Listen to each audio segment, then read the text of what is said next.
বড় সুখবর, আজ সংসদ নেতার ভাষণে ১১ থেকে ২০ গ্রেডে বেতন বৃদ্ধি ও শতভাগ পেনশন নিয়ে ৩টি সুখবর দিলেন প্রধানমন্ত্রী। তো দর্শক, নবম পে স্কেলের আজকের গুরুত্বপূর্ণ নিউজটি আপনি একজন সরকারি কর্মচারী হয়ে থাকলে শেষ পর্যন্ত দেখুন। শুরুতেই এই চ্যানেলটি সাবস্ক্রাইব করে রাখুন নবম পে স্কেলের সকল নিউজ সবার আগে পেতে। আজ জাতীয় সংসদে ভাষণে প্রধানমন্ত্রী ও সংসদ নেতা সরকারি চাকরিজীবীদের জন্য এমন কিছু যুগান্তকারী সিদ্ধান্তের ঘোষণা দিয়েছেন। প্রধানমন্ত্রী তার দীর্ঘ ও তথ্যবহুল ভাষণে স্পষ্ট করে দিয়েছেন যে দেশের উন্নয়ন অগ্রযাত্রাকে তৃণমূল পর্যায়ে সফলভাবে পৌঁছে দেওয়ার মূল কারিগর হলেন এই প্রজাতন্ত্রের কর্মচারীরা। তাই তাদের জীবনযাত্রার মান উন্নত করা, মানসিক স্বস্তি দেওয়া এবং ভবিষ্যৎ সামাজিক নিরাপত্তা নিশ্চিত করা রাষ্ট্রের সর্বোচ্চ অগ্রাধিকার। এই লক্ষ্যেই প্রধানমন্ত্রী আজ পে স্কেল ও পেনশন সংক্রান্ত ৩টি মেগা সুখবরের বিস্তারিত রূপরেখা সংসদের সামনে পেশ করেন। সংসদ নেতার পক্ষ থেকে আসা প্রথম এবং সবচেয়ে বড় সুখবরটি ছিল বহুল প্রতীক্ষিত নতুন পে স্কেল বাস্তবায়ন প্রক্রিয়া নিয়ে।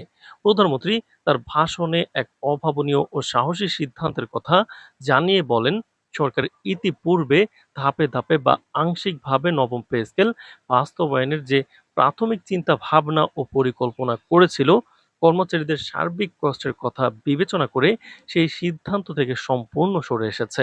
এখন আর কোনো ধাপে ধাপে বা আংশিক বাস্তবায়ন নয়, বরং সম্পূর্ণ এক ধাপে এবং শতভাগ নতুন পে স্কেল কার্যকর করার চূড়ান্ত সিদ্ধান্ত গ্রহণ করা হয়েছে।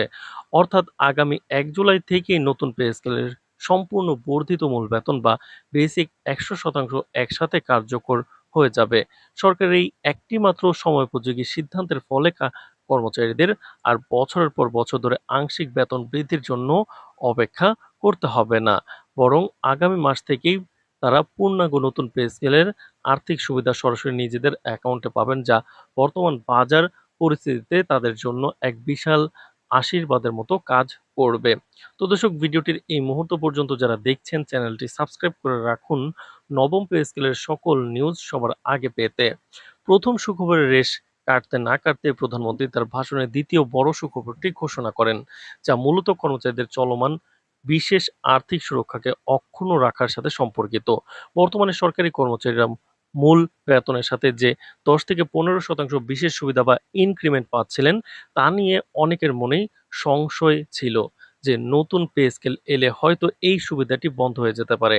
কর্মচারীদের সেই সমস্ত কিন্তু জল্পনা কল্পনা ও উদ্বেগের অবসান ঘটিয়ে সংসদ নেতার অত্যন্ত স্পষ্ট ভাষায় আশ্বস্ত করেছেন যে নতুন পে স্কেলের বর্ধিত বেতন এবং অন্যান্য নিয়মিত ভাতাদি পূর্ণাঙ্গভাবে কার্যকর হওয়ার পরেও এই ১০ থেকে ১৫% বিশেষ সুবিধাটি কোনোভাবেই বন্ধ বা স্থগিত করা হবে না। বিশেষ করে ১১ থেকে ২০ গ্রেডের কর্মচারীদের জীবনযাত্রার মান ধরে রাখতে এই বিশেষ সুবিধাটি আগের মতোই এই গ্রেডগুলোতে বহাল থাকবে। এর ফলে নতুন স্কেলের বেতনের পাশাপাশি এই অতিরিক্ত সুবিধাটি যুক্ত থাকায় নিম্ন গ্রেডের কর্মচারীদের প্রকৃত আর্থিক আয় প্রত্যাশার চেয়ে অনেক বেশি বৃদ্ধি পাবে। এর পরপরই প্রধানমন্ত্রী তার বক্তব্যের শেষাংশে তৃতীয় এবং সবচেয়ে আবেগঘন ও মানবিক সুখবরটি প্রদান করেন, যা দেশের অবসরপ্রাপ্ত প্রবীণ কর্মচারীদের ভবিষ্যৎ জীবনকে সম্পূর্ণ নিরাপদ ও মর্যাদাপূর্ণ করে তুলবে। সংসদ নেতা ঘোষণা করেন যে অবসরপ্রাপ্তদের পেনশন এবার সরাসরি শতভাগ বৃদ্ধি পাবে, যার ফলে শেষ বয়সে এসে কাউকে আর আর্থিক অনটনের মুখোমুখি হতে হবে না। তো দর্শক, ভিডিওটির এই মুহূর্ত পর্যন্ত যারা দেখছেন, চ্যানেলটি সাবস্ক্রাইব করে ভিডিওটি কন্টিনিউ করুন নবম পে স্কেলের সকল নিউজ সবার আগে পেতে। তো দর্শক, এই শতভাগ পেনশন বৃদ্ধির পাশাপাশি বর্তমান কর্মব্যস্ত ও অবসরপ্রাপ্ত উভয় শ্রেণীর কর্মচারীদের জন্য সুরক্ষার কথা চিন্তা করে প্রধানমন্ত্রী এক নজিরবিহীন ঘোষণা দিয়েছেন। এখন থেকে ১১ থেকে ২০ গ্রেডের কর্মচারীরা প্রতি মাসে চিকিৎসা ভাতা হিসেবে সরাসরি কিন্তু ১০,০০০ টাকা করে পাবেন।